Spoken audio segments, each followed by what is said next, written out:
การเกิดของมนุษย์เกิดมาเสมอเหมือนกันหมดมนุษย์ทุกคนอยู่ในครรภ์มารดาเหมือนกันหมดไม่ว่าเศรษฐีไม่ว่ายาจกเกิดจากท้องมารดาหลังจากการเกิดทำให้คนนั้นแตกต่างกันหลังจากเกิดมาแล้วก็ทำให้คนนั้นแตกต่างกันบางคนก็เกิดมาในครอบครัวที่ยากจนบางคนก็เกิดมาครอบครัวที่ร่ำรวยบางคนเกิดมาอยู่กับแม่2 วัน3 วันแม่ก็ทิ้งบางคนเกิดมาแล้วอยู่กับตากับยายบางคนเกิดมาแล้วไม่ได้พบหน้าพ่อหน้าแม่ไม่ได้เจอพ่อไม่ได้เจอแม่พวกเราทั้งหลายคนแต่ละคนเกิดมานั้นมีกรรมเป็นของตนเองเราหว่านพืชเช่นไรย่อมได้รับผลเช่นนั้นเราทำสิ่งใดย่อมได้รับผลสิ่งนั้นขนาดที่เราเกิดมาแล้วเราได้ศึกษาเรียนรู้เรื่องความจริงของชีวิตความจริงของโลกความจริงที่อยู่เหนือโลกเราก็จะเอาชีวิต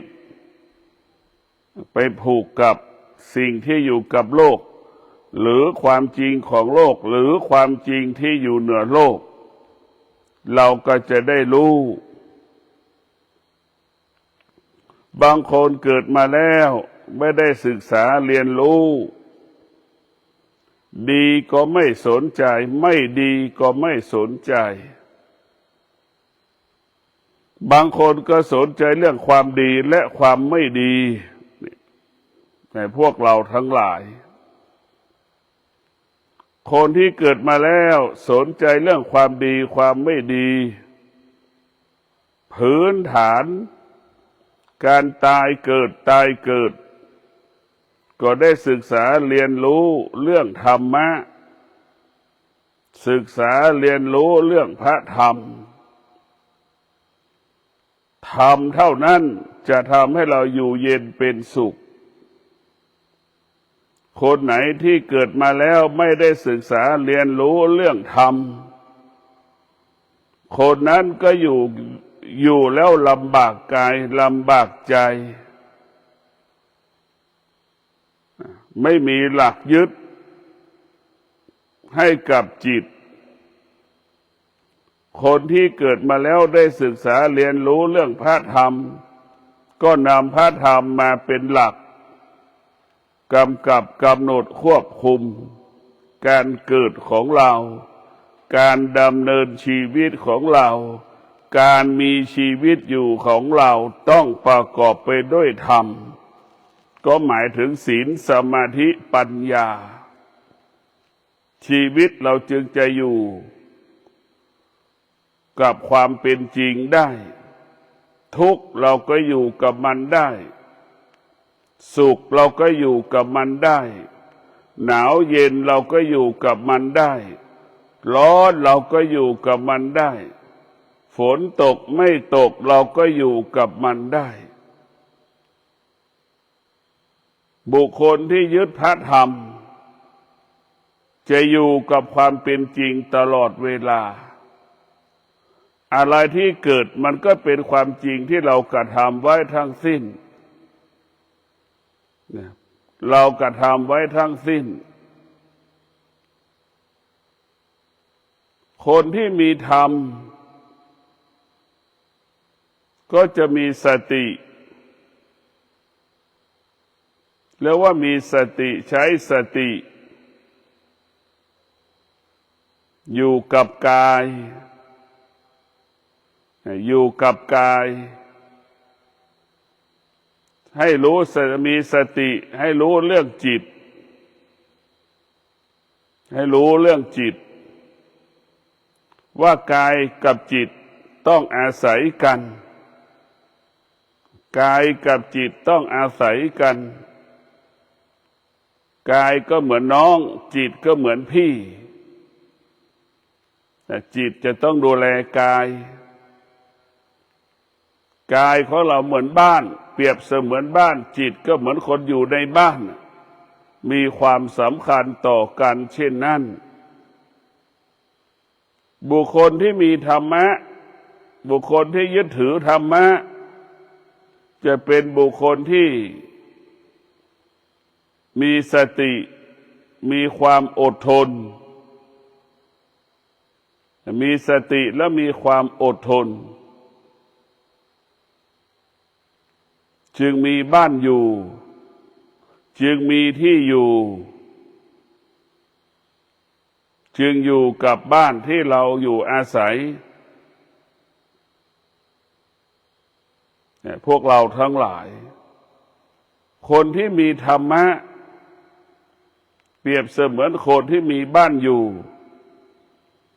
มีบ้านอยู่บ้านนั้นเป็นของเรา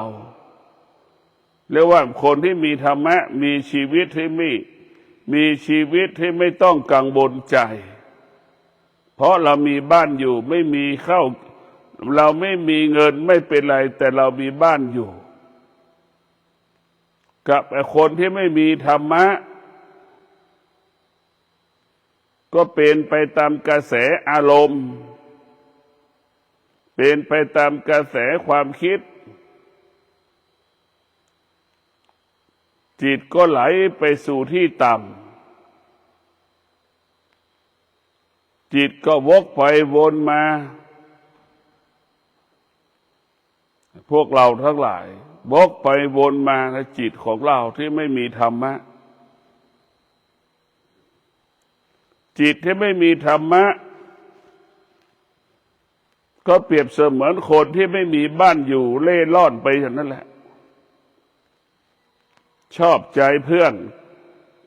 ก็ย้ายหอไปอยู่กับเพื่อนเนี่ยไปเช่าหอข้างๆเพื่อนนั่นแหละคนที่ไม่มีธรรมะมันจะเล่ร่อนจิตมันจะเล่ร่อนนะพวกเราทั้งหลายคนที่ไม่มีธรรมะนั้นก็จะเป็นคนที่ไม่มีหลักจะเปลี่ยนแปลงไปเรื่อยๆเบื้องต้นชอบเพื่อนหลงเพื่อนก็ไปเช่าหออยู่ใกล้เพื่อนพอนานๆเข้าอยู่ไปแล้วขัดแย้งกันก็ย้ายหออีกเห็นไหมพวกเรานี่แหละมันไม่มีหลักย้ายหออีกเนี่ยคนที่ไม่มีธรรมะก็เหมือนคนจรจัดไปไม่มีจุดหมายชีวิตไม่มีจุดหมายไม่มีเป้าหมายในการเกิดมาเป็นมนุษย์ก็มีคนจำนวนมากที่เกิดมาแล้วไม่มีบ้านอยู่มีจำนวนมากคนส่วนมากเกิดมาแล้วจะมีบ้านอยู่ในคนส่วนมากจะมีบ้านอยู่กันคนที่มีบ้านอยู่ก็เพราะมีสติและจึงมีบ้านอยู่เมื่อมีบ้านอยู่มันชีวิตมันจิตมันก็มั่นคงมันก็มีพลังในการประกอบอาชีพมันก็มีกำลังที่ในการปฏิบัติหน้าที่มีกำลังสร้างสรรค์ชีวิตพัฒนาชีวิตโดยใช้ความอดทนนี่แหละเป็นกำลังความอดทนนี่เป็นกำลังเป็นพลังที่เปลี่ยนแปลงชีวิตของเราให้อยู่ดีกินดีเราอยู่ดีกินดีได้ก็เพราะความอดทนนี่แหละเราทุกข์ยากลำบากเพราะเราขาดความอดทนนี่แหละเราจะเห็นได้ว่าเมื่อเรามีกินมีเก็บ เหลือกินเหลือเก็บเหลือออมเหลือแบ่งปันก็เพราะความอดทนนี่แหละอดอยากลำบากขัดสนมีได้กินบ้างไม่ได้กินบ้างก็เพราะเราขาดความอดทนจึงขาดแคลนปัจจัยสี่ขาดแคลนเครื่องอุปโภคบริโภคในการดำเนินชีวิตแต่ละวันในพวกเราทั้งหลายเราจะเห็นได้ว่าธรรมะของพระพุทธเจ้าเป้าหมายคือทำให้กายวาจาใจสงบ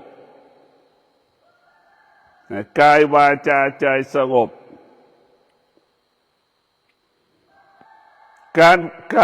การรู้เรื่องพระธรรมก็คือทำให้กายสงบวาจาสงบใจสงบความสงบเหล่านี้แหละแปลสภาพเป็นความสุขหรือความสุขเกิดจากความสงบเพราะนั้นความสุขของธรรมะกับความสุขเกิดจากธรรมชาติแตกต่างกันความสุขของธรรมชาติต้องมีเวลาต้องมีสถานที่ต้องมีเวลาต้องมีสถานที่เช่นเราจะไปน้ำตกก็ต้องไปหาน้ำตกมีน้ำตกมีสถานที่แต่ธรรมะของพระพุทธเจ้าไม่มีการเวลาสงบได้ทุกการเวลาเพราะธรรมะมันอยู่ที่กายกับจิตกายของเราเปรียบเสมือนพระไตรปิฎกจิตของเราเปรียบเสมือนผู้ที่ศึกษาพระไตรปิฎกเนี่ยพวกเราทั้งหลายอารมณ์ของความโลภความโกรธความหลงเปรียบเสมือนเชื้อไวรัสสายพันธุ์ A สายพันธุ์ B นั่นแหละมันแพร่เชื้อต่อคนไหนเกิดมาก็เป็นไวรัสหมดเกิดมาก็มีความโลภเกิดมาก็เกิดความอยากเนี่ยมันเรียกว่ามันอ่อนแอมันตั้งแต่เราเกิดคนที่ไม่มีธรรมะก็จะอยู่ใต้อำนาจความโลภความโกรธความหลงคนที่มีธรรมะจะอยู่เหนือความโลภความโกรธความหลงหยุดยั้งยับยั้งความโลภความโกรธความหลงได้คนที่ไม่มีธรรมะนั้นหยุดยั้งความโลภความโกรธไม่หลงความหลงไม่ได้วิ่งเข้าหาความโลภความโกรธความหลงกระโดดเข้าใส่หาความโลภความโกรธความหลงตรงกันข้ามคนที่มีธรรมะมีสติรู้เท่านั้นมีสติรู้เท่านั้นรู้เท่านั้นเรียกว่ารู้เฉยรู้เท่านั้นดังเรารู้ว่ารถชนใครจะตายก็เรื่องของเขาไม่ใช่ญาติของเราอย่างเนี้ยรู้เฉยๆว่ารถชนกันแล้วมีคนตายจิตเราไม่รู้สึกใดๆทั้งสิ้นรู้เฉยๆนั่นแหละคือธรรมะจะให้เราฝึกรู้อย่างนี้จิตที่ไม่มีธรรมะจิตที่ไม่มีธรรมะเปรียบเสมือนคนที่รถชนคนที่หน้าบ้านเรารถชนหน้าถนนหน้าหมู่บ้านเรานั่นแหละเห็นไหมอยากรู้อยากเห็นว่าเป็นใครถูกรถชนเห็นไหมมันมีความอยากรู้อยากเห็นอดการรับรู้ไม่ได้ตกอยู่ใต้อำนาจสิ่งที่เรารู้นี่มันแตกต่างกันคนที่มีธรรมะนั้นจะควบคุมการรับรู้ได้ส่วนคนที่ไม่มีธรรมะควบคุมการรับรู้ไม่ได้มันแตกต่างกันเกิดมาแล้วเราศึกษาเรียนรู้เรื่องธรรมะทำให้เราแตกต่างจากคนที่ไม่ได้เรียนรู้เรื่องธรรมะคนที่เกิดมาแล้วไม่ได้ศึกษาเรียนรู้เรื่องธรรมะที่จะมีเหตุมีผลมีข้ออ้างมีข้อแก้ตัว กับสิ่งที่รู้กับสิ่งที่เห็นกับสิ่งที่สัมผัสเพราะอย่างนี้ถึงเป็นอย่างนี้เพราะอย่างนี้ถึงเป็นอย่างนี้นั่นแหละคนที่ไม่มีธรรมะคือคนที่ขาดสติจะเอาชีวิตไปผูกกับสิ่งต่างๆคนที่มีธรรมะไม่เอาชีวิตไปผูกกับสิ่งใดสิ่งหนึ่งคนที่มีธรรมะจะอยู่กับความเป็นจริงเช่นเรามีสติกับปัญญาเนี่ยเราจะอยู่กับความจริงไม่มีใครเกิดมาแล้วไม่แก่ไม่มีเข้าใจแบบนี้ในพวกเราทั้งหลายไม่มีใครเกิดมาแล้วไม่แก่ไม่มีใครเกิดมาแล้วไม่เจ็บป่วยไม่มีเนี่ยไม่มีใครเกิดมาแล้วไม่ตายไม่มีบุคคลที่เจริญสติบุคคลที่เจริญด้วยปัญญาจะอยู่กับคำว่าความแก่ความเจ็บความตายอยู่ได้เป็นปกติในพวกเราทั้งหลายส่วนคนที่ขาดปัญญานั้นมันอยู่กับความเป็นจริงไม่ได้รับความจริงไม่ได้หลบหลีกความจริงจนถึงที่สุดก็หลบหลีกไม่ได้ต้องพบกับความแก่ความเจ็บความตายถึงแม้ไม่เกิดกับเราก็เกิดกับคนรอบข้างเราคนในครอบครัวของเราแต่ท่านทั้งหลายคนที่ขาดสติก็ปฏิเสธความจริงไม่ยอมรับความจริงอยู่กับความไม่เป็นจริงพวกเราต้องพิจารณา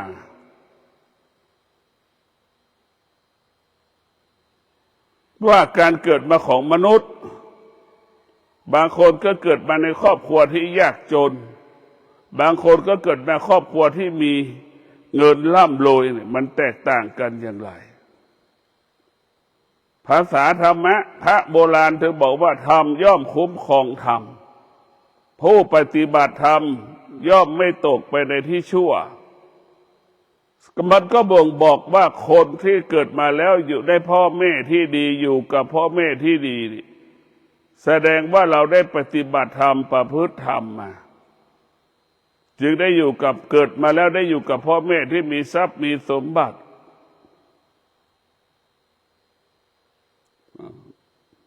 คนที่ไม่ได้ปฏิบัติธรรมเกิดมาแล้วพ่อแม่ไม่มีทรัพย์พ่อแม่ไม่มีสมบัติแต่พวกเราทั้งหลายจะมีทรัพย์ไม่มีทรัพย์มันไม่สำคัญมันเป็นเรื่องอดีตทั้งสิ้นเกิดมาอยู่กับพ่อแม่ยากจนก็เป็นเรื่องอดีตเกิดมาแล้วอยู่พ่อแม่ร่ำรวยก็เป็นเรื่องอดีตแต่ธรรมะของพุทธเจ้าให้เรามีให้อยู่กับปัจจุบันให้เราอยู่กับปัจจุบันคือการมีสติรู้สึกตัวอยู่ตลอดเวลาว่าเราเกิดมาฐานะยากจนครอบครัวยากจนครอบครัวอดอยากลำบากขัดสนปัจจัยสี่เครื่องอำนวยความสะดวกเครื่องอุปโภคบริโภคนี่ขาดแคลนสิ่งเหล่านี้เรามีสติสัมปชัญญะเรารู้สึกตัวเรารู้สึกตัวในพวกเราทั้งหลายเมื่อเรารู้สึกตัวแล้วเราจะรู้ว่าเราเกิดมายากจนเนี่ยเราก็เป็นบุคคลที่ไม่ประมาทเมื่อเรารู้จักตนเองแล้วว่าเรายากจนเราก็ทิ้งเพื่อนไปให้ไม่ต้องมีเพื่อนไม่ต้องคบเพื่อนพยายามอยู่ด้วยตัวเราเองพิจารณาแก้ไขความยากจนที่มันเกิดขึ้นกับครอบครัวดังที่บอกว่าเรามีสติรู้จักตัวเองรู้สึกตัวว่าเรายากจนมันจะต้องมีสติเมื่อมันมีสติมันจะอยู่กับความอดทนอยู่กับวิริยะภาคเพียรความอดทนเปรียบเสมือนอาวุธ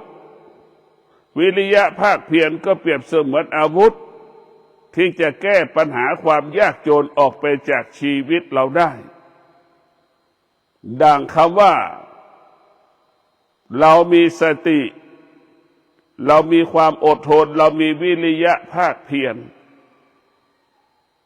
จนถึงที่สุดชีวิตเราก็เปลี่ยนแปลงจากที่อดอยากลำบากก็มีกินมีใช้จากชีวิตที่มีกินมีใช้มันก็มีชีวิตที่เหลือกินเหลือใช้เหลือออมเหลือแบ่งปันนี่แหละธรรมะของพระพุทธเจ้านั้นเปลี่ยนแปลงฐานะยากจนให้มีกินมีใช้ร่ำรวยมั่งมีสีสุขได้ตรงกันข้ามคนที่เกิดมาแล้วอยู่ในครอบครัวที่ร่ำรวยมีทรัพย์มีสมบัติแล้วขาดสติเนี่ยเมื่อขาดสติมันก็เป็นผู้ประมาทเราก็จะเห็นได้ว่าคนที่เกิดมาแล้วครอบครัวที่ร่ำรวยมาวันนี้เป็นครอบครัวที่ยากจนจากมีบ้านอยู่กับไม่มีบ้านอยู่เล่ร่อนไปในทิศทั้งสี่ไปอาศัยที่นู่นบ้างไปอาศัยที่นี่บ้างนะไปเล่ร่อนไปเรานึกพิจารณาดูเราเล่ร่อนไปนะเพราะเราขาดสติจึงทำลายชีวิตจากความร่ำรวยก็กลายเป็นคนยากจนคนที่ร่ำรวยกลายเป็นคนที่ยากจนคนที่มีความอุดมสมบูรณ์ด้วยทรัพย์สมบัติปัจจัยสี่กลายเป็นคนขาดแคลนนี่แหละขาดสติพวกเราทั้งหลายจึงทำให้ชีวิตเรานั้นประมาททุกคนสัมผัสได้รอบๆตัวเรามันมีหลายครอบครัวที่เป็นเช่นนี้จากที่มีกินมีใช้มีบ้านอยู่เวลานี้เล่ร่อนไปเลยไม่มีบ้านอยู่อดอยากลำบากไม่มีชีวิตไม่มีจุดหมายเป้าหมายนี่แหละไม่มีธรรมะก็เป็นเช่นนี้ขาดสติมันเป็นเช่นนี้กับคนที่มีครอบครัวที่ยากจนและมีสติมีวิริยะมีภาคเพียรมีบ้านอยู่ใช่ไหมมีบ้านอยู่มีปัจจัยสี่พร้อมเครื่องอำนวยความสะดวกในการดำเนินชีวิตก็พร้อมนี่แหละพวกเราธรรมะเป็นผู้เปลี่ยนแปลงชีวิตเมื่อเรามีสติเราก็มีกินมีใช้เหลือกินเหลือใช้ถ้าเราขาดสติก็อดอยากลำบากขาดแคลนปัจจัยสี่ขาดแคลนเครื่องอำนวยความสะดวกจนถึงที่สุดไม่มีบ้านอยู่เล่ร่อนไปอยู่ตรงนั้นเล่ร่อนไปอยู่ตรงนี้อาศัยคนนั้นอาศัยคนนี้นี่แหละพวกเราทั้งหลายถ้าเรามีธรรมะแล้วชีวิตเราจะปกติตลอดกาลเมื่อเรามีธรรมะคือเรามีสติเรามีความอดทนชีวิตเราจะมั่นคงตลอดกาลเวลาถ้าเราขาดสติเราไม่มีธรรมะขาดสติก็ขาดความอดทนชีวิตเราก็อ่อนแอหวั่นไหวตามใจตัวเองพวกเราทั้งหลายพระพุทธเจ้าสอนให้เรานี่บอกให้รู้เรื่องธรรมะเท่านั้นว่าธรรมะนี่เป็นสิ่งที่เราควรรู้ในพวกเราทั้งหลายธรรมะเป็นสิ่งที่เราควรรู้ธรรมชาติก็เป็นสิ่งที่เราควรรู้แต่เรารู้แล้วระหว่างธรรมชาติกับธรรมะอันไหนแตกต่างกันพวกเราต้องพิจารณาธรรมะทำให้เราเข้มแข็งธรรมชาติทำเราอ่อนแอเพราะธรรมะมันคงสภาพเดิมเช่นเราอดทนอย่างเงี้ยเราอดทนแต่พวกเราทั้งหลายเราจะไม่ไปตามคนที่มีธรรมะไม่ตามกระแสอารมณ์ของตนเองไม่ไปตามกระแสอารมณ์ไม่ไปตามกระแสความรู้สึกไม่ไปตามกระแสความคิดคนที่มีธรรมะเท่าทานความคิดเท่าทานอารมณ์ ความคิดก็ดีอารมณ์ก็ดีเปรียบเสมือนเชื้อไวรัสนั่นแหละคนที่มีสติก็คือเครื่องป้องกันไวรัสเราจะไม่ติดไวรัสเรามีสติเราจะไม่ติดเชื้อไวรัสหากเราขาดสติเมื่อไหร่เราก็เป็นผู้ติดเชื้อไวรัสทันทีทำให้เราอ่อนแอดั่งธรรมชาติทำให้เราอ่อนแอเพราะธรรมชาติมันเปลี่ยนแปลงตลอดเวลาธรรมชาติมันเปลี่ยนแปลงแปรสภาพไปตลอดเวลานะพวกเราทั้งหลายเราต้องพิจารณาว่าธรรมชาตินั้นมันทำลายคุณภาพชีวิตของเราธรรมะเสริมสร้างให้ชีวิตเรานั้นมีคุณภาพยิ่งขึ้นไปเราจำเป็นต้องพิจารณาโรยละคนที่ร่ำรวยก็เป็นเรื่องอดีตคนที่ยากจนก็เป็นเรื่องอดีตขอให้ปัจจุบันนี้มีสติขอให้ปัจจุบันนี้มีปัญญาเมื่อเรามีสติและปัญญาคนที่ร่ำรวยก็จะร่ำรวยต่อไปเรื่อยๆคนที่ยากจนก็จะเปลี่ยนแปลงจากยากจนมีกินมีใช้เหลือกินเหลือใช้จนถึงที่สุดคนยากจนก็กลายเป็นคนรวยได้เพราะสติกับปัญญานี่แหละสติกับปัญญามันเป็นเรื่องปัจจุบันดังที่บอกเราว่าคนที่เป็นเศรษฐีอยู่แล้วก็เป็นเรื่องอดีตคนยากจนอยู่แล้วก็เป็นเรื่องอดีตทั้งเศรษฐีลูกเศรษฐีกับลูกคนยากจนมีสติมีปัญญาเหมือนกันตรงไหนลูกเศรษฐีก็จะมีทรัพย์ที่เพิ่มขึ้นคนยากจนก็จะมีทรัพย์มากขึ้นจากไม่มีกินมีกินจากที่อดอยากลำบาก3 มื้อได้กินแบบอิ่มหนำสำราญนะนี่แหละธรรมะสติกับปัญญาคนที่มีทรัพย์สมบัติร่ำรวยอยู่แล้วก็ทวีคูณขึ้นจากมี10 ล้านก็เพิ่มเป็น15 ล้านอย่างนี้มันก็ทวีคูณขึ้นเรื่อยๆนะพวกเราทั้งหลายขณะเดียวกันคนที่ขาดสติร่ำรวยก็เป็นเรื่องอดีตยากจนก็เป็นเรื่องอดีตเมื่อขาดสติขาดปัญญาแล้วคนยากจนก็ยากจนลงคนที่ร่ำรวยก็ยากจนลงแต่แม้พวกเราเมื่อขาดสติก็แม้กระทั่งคนเศรษฐีร่ำรวยก็ยากจนลงไอ้คนยากจนก็ยิ่งยากจนลงเรื่อยๆนี่เพราะขาดสติปัญญาตรงกันข้ามเรามีสติเรามีปัญญาชีวิตเศรษฐีก็อุดมสมบูรณ์ชีวิตยาจกก็อุดมสมบูรณ์จากยากจนก็กลายเป็นเศรษฐีอย่างนี้พวกเราทั้งหลายธรรมะเนี่ยมันจะเปลี่ยนแปลงหมดทุกอย่าง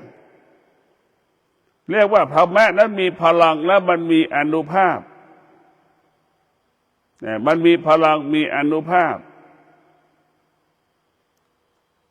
ถ้าเรามีธรรมะแล้วมันจะมีคำว่าอุเบกขามันจะไม่ตอบสนองสิ่งใดๆรู้แล้วก็ให้ความเป็นธรรมแก่การรับรู้อุเบกขาเนี่ยให้ความเป็นธรรมแก่การรับรู้เช่นตาเห็นรูปเราก็จะไม่ด่วนตัดสินใจว่าผู้หญิงหรือผู้ชายผมยาวก็มีปัจจุบันนี้ผู้หญิงผมสั้นก็มีปัจจุบันนี้แต่พวกเราทั้งหลายนี่แหละอุเบกขาให้ความเป็นธรรมแก่การรับรู้ของตาเราจะไปบอกว่าคนผมสั้นเป็นผู้ชายไม่ได้เราจะบอกว่าคนผมยาวเป็นผู้หญิงไม่ได้เพราะนั้นอุเบกขาก็หมายถึงพวกเราทั้งหลายให้ความเป็นธรรมแก่การรับรู้ นั่นคือคนแค่นี้ก็จบหญิงเราไม่รู้ชายเราไม่รู้ให้ความเป็นธรรมแบบนี้สติกับปัญญาอยู่ในอุเบกขาใช่ไหมสติกับปัญญาอยู่ในอุเบกขาในพวกเราทั้งหลายอยู่ในอุเบกขามันจึงทำให้เราไม่ตัดสินใจว่าเป็นหญิงเป็นชายรู้แต่ว่าเป็นคนเท่านั้นเห็นไหมมันก็เป็นธรรมแล้วพวกเราทั้งหลายนี่แหละอุเบกขาให้ความเป็นธรรมเสียงของที่เราได้ยินจากเสียงที่มันกระทบกับหูก็เช่นเดียวกันมันจะเป็นเสียงอะไรก็ช่างมันจะเป็นเสียงเศรษฐีจะเป็นเสียงยาจกจะเป็นเสียงเทวดาจะเป็นเสียงจนเราก็ให้ความเป็นธรรมแก่การรับรู้ของเสียงนั้นทุกวันนี้เราไปรับรู้ในเสียงแล้วไปยึดติดในเสียงจึงถูกเกาะแก๊งคอเซ็นเตอร์ในพวกเราทั้งหลายเราต้องมีสติพิจารณามีสติพิจารณามีสติพิจารณาชีวิตของเราต้องพิจารณาตลอดเวลาเราจะให้แล้วว่าชีวิตเรามีอุเบกขาแล้วนี่มันจะมีแต่คำว่าสงบรู้ชีวิตที่เรามีอุเบกขาเรียกว่าสงบรู้สงบรู้เศรษฐีคนร่ำรวยไม่มีทรัพย์มีสมบัติไม่มีความสุขเพราะจิตไม่สงบพวกเราทั้งหลายความสงบมาอยู่ที่กายปัจจัยสี่เงินทองสมบัติมันเป็นของนอกกายมันไม่สามารถทำให้เรามีความสุขได้สุขมันเกิดที่กายกับจิตพวกเราทั้งหลายสุขมันเกิดที่กายกับจิตมันไม่ได้เกิดจากการมีสมบัติ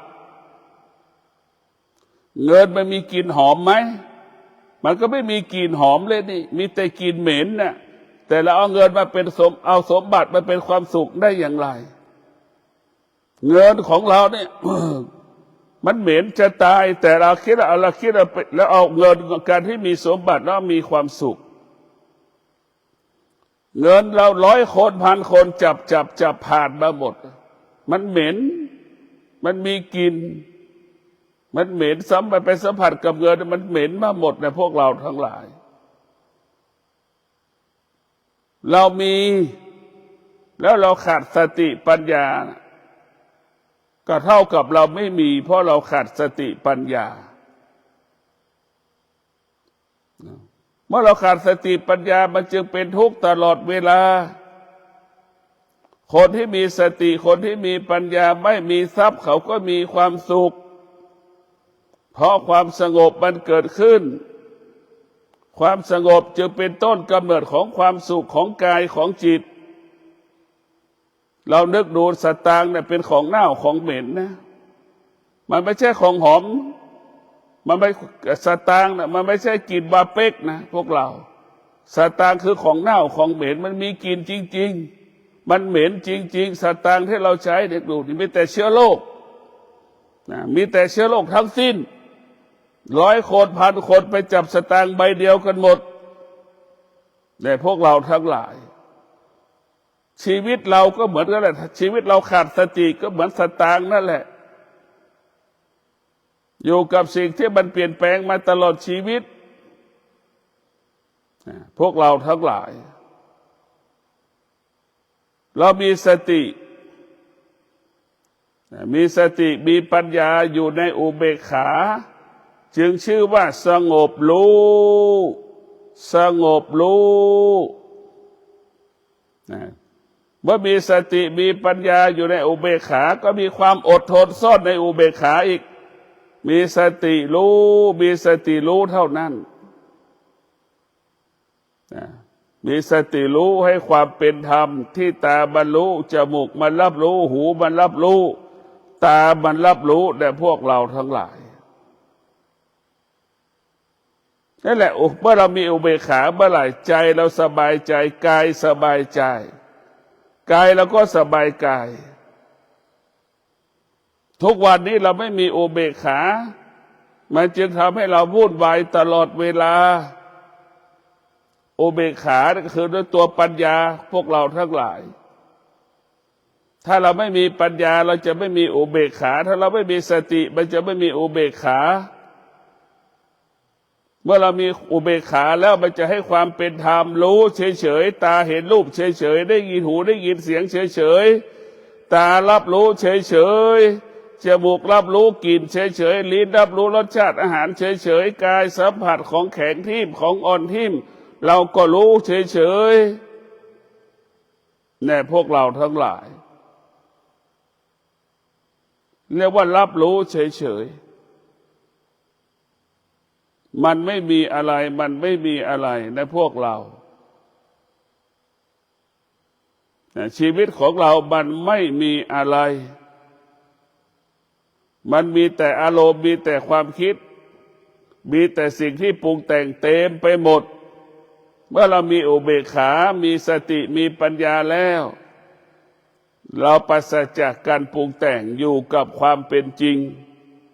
ตาเห็นรูปก็สงบหูได้ยินเสียงก็สงบจมูกสัมผัสกับกลิ่นก็สงบลิ้นสัมผัสกับอาหารก็สงบ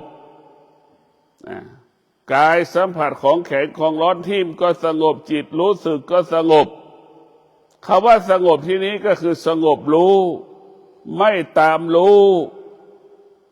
สงบรู้แล้วไม่ตามรู้รู้มันแต่เราไม่ตามรู้มันรู้มันเราไม่ตอบสนองมันในพวกเราทั้งหลายเรารู้มันเราไม่ตอบสนองมันเราต้องพิจารณาชีวิตของเราเรารู้มันแต่เราไม่ตอบสนองมันนะท่านทั้งหลายต้องพิจารณารู้มันแต่เราไม่ตอบสนองมันรู้มันเราอยู่เหนือมันเนี่ยพวกเราหลายผู้รู้ไม่มีเหตุผลผู้รู้จะไม่สงสัยในสิ่งที่รู้เนี่ยพวกเราทั้งหลายผู้รู้จะไม่มีเหตุผลไม่สงสัยสิ่งที่รู้ผู้รู้จึงรู้ว่าสิ่งที่เรารู้มันไม่เที่ยงผู้รู้ทั้งหลายจึงรู้ว่าสิ่งที่เรารู้มันไม่เที่ยงผู้รู้ทั้งหลายจึงเกิดคำว่าสงบกายสงบใจสงบกายสงบใจกายวาจาใจสงบเป็นอมตะผู้รู้ทั้งหลายพระหลายทั้งผู้รู้ทั้งหลายจะมีกายที่สงบมีใจที่สงบหรือสงบรู้ว่ากายมันเจ็บก็รู้ว่ากายมันเจ็บมันก็เกิดความเสื่อมรู้ว่ากายมันเกิดความเสื่อมเดี๋ยวมันก็หายเองมันเกิดขึ้นได้มันก็หายได้เราไม่ต้องไปคิดเรื่องอื่นๆมันเกิดขึ้นได้มันก็ดับได้สิ่งที่เกิดก็คือสิ่งที่ดับสิ่งที่ดับก็คือสิ่งที่เกิดเนี่ยพวกเราทั้งหลายต้องคิดแบบนี้ชีวิตคนทุกๆคนเกิดมาแล้วมันตกอยู่ใต้อำนาจธรรมชาติธรรมชาติก็เปรียบเสมือนน้ำมันจะไหลลงสู่ที่ต่ำจิตเราไม่ได้รับการฝึกฝนกระแสจิตเราก็ไหลไปสู่กระแสกิเลสหมดมันก็ไหลไปสู่ที่ต่ำแต่พวกเราทั้งหลายเราเกิดมาเราต้องมีสติที่จะรักษาการเป็นมนุษย์เรามีสติเนี่ยเรารักษาการเป็นมนุษย์เรามีสติเราจะสำรวมกายวาจาใจของเราเรามีสติเราจะสำรวมกายวาจาใจของเราเรามีสติถ้าเราขาดสติพวกเราทั้งหลาย เมื่อเราขาดสติก็เราไม่อาจสำรวมกายวาจาใจเราได้กายวาจาใจเราก็เหมือนมดส้มที่อยู่บนต้นไม้แหละเหมือนแมลงวันที่มันแตกตื่นเหมือนยุงที่มันแตกตื่นมันจะทำให้เราเป็นวุ่นวายตลอดเวลาในพวกเราทั้งหลายเรามีสติผู้ที่มีสติคือผู้ที่มีธรรมะผู้ที่ขาดสติคือเป็นผู้ที่ไม่มีธรรมะหัวใจมีแต่ธรรมชาติกับหัวใจที่มีธรรมะย่อมแตกต่างกันหัวใจคนที่มีธรรมชาติอยู่กับวัตถุสิ่งของต่างๆหัวใจที่มีธรรมะอยู่ที่กายอยู่ที่จิตไม่อาศัยสิ่งนอกกายอาศัยสิ่งที่อยู่ในกายหัวใจที่มีธรรมชาติอาศัยสิ่งนอกกายมาเป็นความสุขความทุกข์เอาของนอกกายมาเป็นสุขมาเป็นทุกข์คนที่มีธรรมะเอาสิ่งที่อยู่ในกายมาเป็นสุขเป็นทุกข์สุขทุกข์มาอยู่ที่กายกับจิตก็ขอให้ท่านทั้งหลายได้โปรดพินิจพิจารณาหลักธรรมคำสอนของพระพุทธเจ้าว่ามันเป็นความจริงของชีวิตตนและเป็นที่พึ่งแห่งตนนี่เป็นความจริงของชีวิตไม่มีใครแก่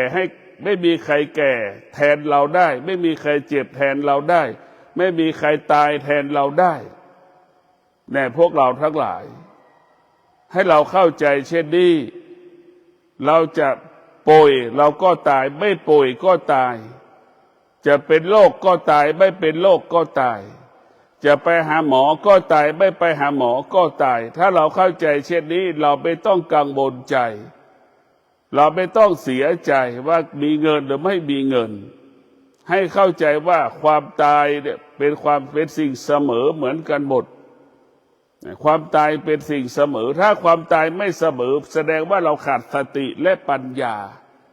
ถ้าเรามีสติมีปัญญาจะเข้าใจว่าความตายเป็นผู้เสมอภาคมาแล้วเพื่อแก่เพื่อเจ็บเพื่อตายแต่พวกเราทั้งหลายคนที่ขาดปัญญานั้นจะไม่ยอมรับความจริงก็คือไม่ยอมรับคำว่าแก่เจ็บป่วยตายไม่ยอมรับแล้วก็ไม่ยอมพูดไม่ยอมศึกษาไม่ยอมเรียนรู้สิ่งเหล่านี้ก็ขออนุภาพท่านทั้งหลายที่ฟังธรรมะให้มีสติให้มีปัญญาให้มีสติให้มีปัญญาให้เจริญรุ่งเรืองงอกงามก้าวหน้ายิ่งขึ้นไปขอเจริญพร